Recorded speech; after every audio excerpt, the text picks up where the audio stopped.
গণভবন বরাদ্দ নিয়ে শেখ হাসিনা যখন ছেড়ে দিতে বাধ্য হয়েছিল। গণভবন বরাদ্দ নিয়ে শেখ হাসিনা ও খালেদা জিয়ার মধ্যে বাকবিতণ্ডা। শেখ হাসিনা যখন ছেড়ে দিতে বাধ্য হয়। আসুন জেনে নেওয়া যাক ইতিবৃত্ত।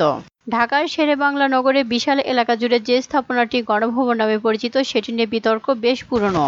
বাংলাদেশে যত সরকার কিংবা রাষ্ট্রপ্রধান ছিলেন তাদের মধ্যে শুধু সাবেক প্রধানমন্ত্রী শেখ হাসিনাই গণভবনে বসবাস করেছেন। এছাড়া অন্য কোনো সরকার কিংবা রাষ্ট্রপ্রধান সেখানে বসবাস করেননি। যদিও নানাবিধ রাষ্ট্রীয় কাজে গণভবন ব্যবহৃত হয়েছে। শেখ হাসিনা ক্ষমতাচ্যুত হয়ে ভারতে পালিয়ে যাওয়ার পর গণভবনের ভেতরে ঢুকে বহু মানুষ ভাঙচুর ও লুটপাট চালিয়েছে। সেটি বাংলাদেশের ইতিহাসের নজিরবিহীন ঘটনা। শেখ হাসিনা যখন 1996 সাল থেকে 2001 সালের মাঝামাঝি সময় পর্যন্ত ক্ষমতায় ছিলেন, তখন তিনি গণভবন বরাদ্দ নিয়ে সেখানে বসবাস শুরু করেন। প্রধানমন্ত্রিত্ব ছাড়ার পরেও তিনি সেখানে বসবাস করতে চেয়েছিলেন, কিন্তু তীব্র রাজনৈতিক বিতর্কের মুখে শেখ হাসিনা 2001 সালে গণভবন ছাড়তে বাধ্য হন। গণভবনকে এখন জুলাই স্মৃতি জাদুঘরে রূপান্তর করার সিদ্ধান্ত নিয়েছে অধ্যাপক ইউনূসের অন্তর্বর্তীকালীন সরকার। আর এই সিদ্ধান্ত নেবার কয়েকদিন আগে লন্ডন থেকে এক ভিডিও বার্তায় বিএনপির ভারপ্রাপ্ত চেয়ারপারসন তারেক রহমান বলেছিলেন, গণভবনকে জাদুঘরে রূপান্তর করা হবে, যেখানে জুলাই আগস্ট মাসে শেখ হাসিনা বিরোধী আন্দোলন করতে গিয়ে যারা আহত নিহত হয়েছেন তাদের স্মৃতি সংরক্ষণ করা হবে। 2001 সালে গণভবন বরাদ্দ হয় কিভাবে? শেখ হাসিনা ক্ষমতায় থাকার সময় 2001 সালে 20 জুন জাতীয় সংসদে জাতির পিতার পরিবার সদস্যগণের নিরাপত্তা আইন 2001 সংসদে পাশ হয়। এর কয়েক সপ্তাহ পরে তত্ত্বাবধায়ক সরকারের কাছে তার ক্ষমতা হস্তান্তরের কথা ছিল। এই আইনে শেখ হাসিনা ও শেখ রেহানাকে আজীবন এসএসএফ দ্বারা নিরাপত্তা দেওয়া, পৃথক আবাসন বরাদ্দ, আনুষঙ্গিক সুযোগ সুবিধা দেওয়ার কথা বলা হয়। 2001 সালের 2রা জুলাই আওয়ামী লীগ ক্ষমতায় থাকা অবস্থায় শেখ হাসিনাকে গণভবন বরাদ্দ দেওয়া হয়। এই আইনের ক্ষমতা বলে শেখ হাসিনাকে গণভবন ও তার ছোট বোন শেখ রেহানাকে ধানমন্ডির 6 নম্বর সড়কের 1 বিঘার একটি সরকারি বাড়ি বরাদ্দ দেওয়া হয়। তৎকালীন বিভিন্ন সংবাদপত্র পর্যালোচনা করে দেখা যায়, শেখ হাসিনার সভাপতিত্বে মন্ত্রিসভার এক বৈঠকে পূর্ত মন্ত্রণালয় বাড়ি বরাদ্দের প্রস্তাব উপস্থাপন করে। সেখানে বলা হয়, গণভবন তার ব্যক্তি মালিকানাধীন হবে না, সরকারি মালিকানাধীন থাকবে। শেখ হাসিনাকে গণভবন বরাদ্দ দেওয়ার কারণ হিসেবে তার নিরাপত্তার বিষয়টিকে উল্লেখ করা হয়। প্রধানমন্ত্রীকে যে হত্যার হুমকি দেওয়া হয়েছে তাদের নিরাপত্তা কর্মীরা মনে করে গণভবনে তার থাকার জন্য উপযুক্ত স্থান। তৎকালীন মন্ত্রিসভায় এই যুক্তি তুলে ধরা হয়, যে বিভিন্ন সংবাদপত্রে তা প্রকাশিত হয়েছে। মন্ত্রিসভার বৈঠকে আরো বলা হয়, গণভবন শেখ হাসিনা থাকার আগে রাষ্ট্রীয় অতিথি ভবন ছিল এটি।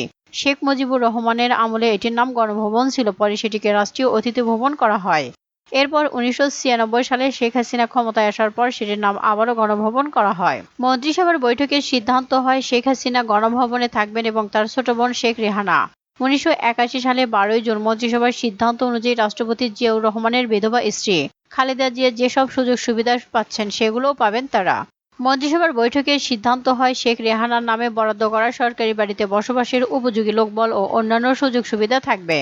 লোকবলের মধ্যে একজন গাড়ি চালক, ব্যক্তিগত সহকারী, বাবুর্চি, মালি, ঝাড়ুদার, 2 জন বেয়ারার থাকবে। এছাড়া জ্বালানি সহ একটি গাড়ি, সরকারি খরচে টেলিফোন, বিদ্যুৎ, পানি, গ্যাস বিল দেওয়া হবে। গণভবন নিয়ে বিতর্ক। শেখ হাসিনা প্রধানমন্ত্রী না থাকলেও গণভবনে বসবাসের জন্য যে বরাদ্দ নিয়েছিলেন সেটি নিয়ে তখন বেশ বিতর্ক তৈরি হয়। সবচেয়ে বেশি শোরগোল তৈরি হয় বিএনপির তরফ থেকে। এই বরাদ্দ দেওয়ার কিছুদিন পর বিএনপির নেত্রী খালেদা জিয়া সাংবাদিকদের সঙ্গে মত বিনিময়কালে শেখ হাসিনার গণভবনে থাকা নিয়ে আপত্তি তোলেন। তখন খালেদা জিয়াকে উদ্ধৃত করে ইত্তেফাক পত্রিকার শিরোনাম হয়েছিল, নির্বাচন করিতে চাহিলে গণভবন ছাড়ুন। খালেদা জিয়া বলেন, শেখ হাসিনা যদি নির্বাচনে অংশ না নেয় তাহলে তিনি গণভবনে থাকতে পারেন, তাহলে বিএনপির কোনো আপত্তি নেই, কিন্তু শেখ হাসিনা যদি নির্বাচনে অংশ নিতে চায় তাহলে গণভবন ছাড়তে হবে। তখন তত্ত্বাবধায়ক সরকারের অধীনে নির্বাচন ঘনিয়ে আসছিল। তত্ত্বাবধায়ক সরকার ক্ষমতা নেওয়ার পর বিএনপির নেত্রী খালেদা জিয়া তৎকালীন প্রধান উপদেষ্টা লতিফুর রহমানের সঙ্গে বৈঠক করে শেখ হাসিনার নামে গণভবন বরাদ্দ বাতিল করার জন্য দাবি জানান। বিএনপি যখন শেখ হাসিনাকে গণভবন ছেড়ে দেওয়ার জন্য রাজনৈতিক চাপ তৈরি করেছিল, তখন আওয়ামী লীগও পাল্টা কৌশল অবলম্বন করে। আওয়ামী লীগের তরফ থেকে দাবি তোলা হয় খালেদা জিয়া যাতে তার সেনানিবাসের বাড়ি ছেড়ে দেয়।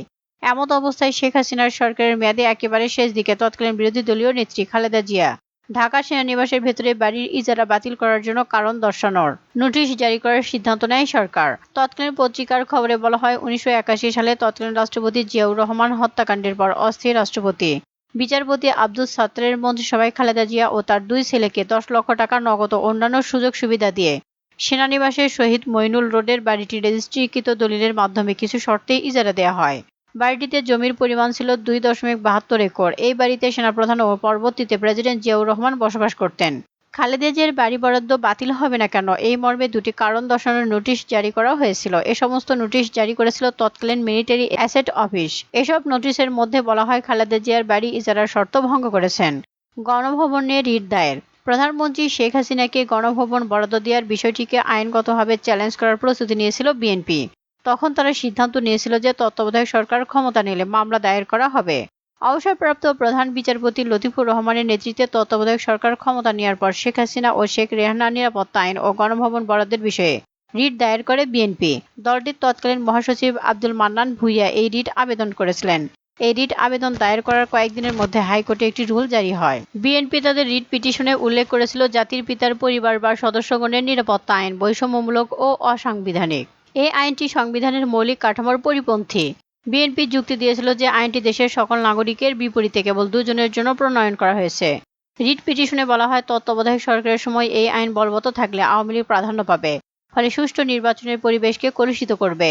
যদিও এই রিট নিয়ে খুব বেশি অগ্রগতি হয়নি পরবর্তীতে। এর মধ্যে রাজনৈতিক পট পরিবর্তনও হয়ে যায়। 2001 সালে অক্টোবর মাসের নির্বাচনে ক্ষমতায় আসে বিএনপি। এরপর ডিসেম্বর মাসে জাতির পিতার পরিবার সদস্যগণের নিরাপত্তা আইন 2001 বাতিল করা হয়। ব্যাপক রাজনৈতিক বিতর্কের পটভূমিতে শেখ হাসিনা গণভবন ছেড়ে দেওয়ার সিদ্ধান্ত নেয়। তত্ত্বাবধায়ক সরকার ক্ষমতায় আসার 1 মাসের মধ্যে শেখ হাসিনা গণভবন ছেড়ে দেয়। এরপর 2001 সালের 16 আগস্ট তিনি গণভবনে ছেড়ে যান। শেখ হাসিনা যখন গণভবন ছেড়ে যাচ্ছিলেন তখন তিনি বিএনপির নেতা খালেদা জিয়াকে সেনানিবাসের বাড়ি ছেড়ে দেওয়ার আহ্বান জানান। শেখ হাসিনাকে উদ্ধৃত করে দৈনিক প্রথম আলো পত্রিকা তখন লিখেছিল, খালেদা জিয়া বলেছিলেন আমি গণভবন ছাড়লেই নাকি আমার সঙ্গে আলোচনা করবেন। এখন তিনি 101 টাকা দিয়ে সেনানিবাসের যে বাড়ি নিয়েছেন তা ফেরত দিলেই কেবল আলোচনা হতে পারে। গণভবন ছাড়ার সময় শেখ হাসিনা সাংবাদিকদের আরো বলেছিলেন, বাড়ি নিয়ে এত কথা শুনতে ভালো লাগে না, নেই নাই নিলাম না। শেখ হাসিনা তখন দাবি করেন মন্ত্রিসভার বৈঠকে গণভবন 101 টাকার প্রতীকী মূল্যে বাড়ি কিনে নেওয়ার প্রস্তাব উঠেছিল। আমি ওই প্রস্তাব গ্রহণ করিনি। আমি বলেছিলাম আমার শুধু থাকার জায়গা হলেই চলবে। সিকিউরিটি লোকেরা বিভিন্ন বাড়ি সার্ভে করে সুগন্ধা, যমুনা, করতো আমার বসবাসের জন্য নির্ধারণ করে। যমুনার মতো বিলাসবহুল বাড়ির পরিবর্তে আমি করতোয়াকে গণভবন হিসেবে বেছে নেই, সাংবাদিকদের বলেছিলেন শেখ হাসিনা তখন। পরে 2001 সালে গণভবন ছেড়ে যাওয়ার সময় শেখ হাসিনা দাবি করেন গণভবন প্রধানমন্ত্রীর বাসস্থান হিসেবে চিহ্নিত ছিল না। তিনি প্রশ্ন তুলেছিলেন যদি সেটি প্রধানমন্ত্রীর বাড়ি হিসেবে চিহ্নিত থাকে তাহলে শাহ আজিজ, মওদুদ আহমেদ, খালেদা জিয়া গণভবন ব্যবহার করেননি কেন? গণভবনের ইতিবৃত্ত। বাংলাদেশ স্বাধীন হবার পর তৎকালীন প্রধানমন্ত্রী শেখ মুজিবুর রহমানের সময় গণভবন নির্মাণ করা হয়, কিন্তু শেখ মুজিবুর রহমান সেখানে বসবাস করতেন না। তিনি পরিবার নিয়ে বসবাস করতেন ধানমন্ডির 32 নম্বর সড়কের বাড়িটিতে, যেটি পরবর্তীতে বঙ্গবন্ধু স্মৃতি জাদুঘর করা হয়েছে। 2001 সালে শেখ হাসিনা তখন বলেছিলেন শেখ মুজিবুর রহমান প্রধানমন্ত্রী ও প্রেসিডেন্ট থাকাকালে গণভবন অফিসে কাজে ব্যবহার করতেন। মূলত বিকেল ও সন্ধ্যাকালীন অফিস হিসেবে এটি ব্যবহৃত হতো। শেখ মুজিবুর রহমানের হত্যাকাণ্ডের পর এই গণভবন অনেকটা পরিত্যক্ত অবস্থায় পড়েছিল। জেনারেল এরশাদ ক্ষমতায় থাকার সময় 1985 সালে গণভবন সংস্কার করে সেটিকে রাষ্ট্রীয় অতিথি ভবন করতোয়া নামকরণ করেন। বিদেশি রাষ্ট্রপ্রধান ও সরকার প্রধানদের জন্য এই অতিথি ভবন ব্যবহার করা হতো। এই ভবনে ভারতের তৎকালীন প্রধানমন্ত্রী রাজীব গান্ধী ঢাকা সফরের সময় অবস্থান করছিলেন বলে জানা যায়। এরপর অতিথি ভবন করতোয়া রাষ্ট্রীয় কাজে কিছু ব্যবহার হয়েছিল। 1996 সালে নির্বাচনে জয়লাভের পর প্রধানমন্ত্রী হয়ে শেখ হাসিনা গণভবনে বসবাস শুরু করেন। তখন সেটির নামকরণ করা হয় আবারও গণভবন। 2001 সালে শেখ হাসিনা গণভবন ছেড়ে চলে যাওয়ার পর সেটি আবারও কয়েক বছর অব্যবহৃত হতে দেখা যায়। এরপর 2009 সালে আওয়ামী লীগ ক্ষমতায় আসার পর শেখ হাসিনা প্রথমে রাষ্ট্রীয় অতিথি ভবন যমুনায় উঠেছিলেন।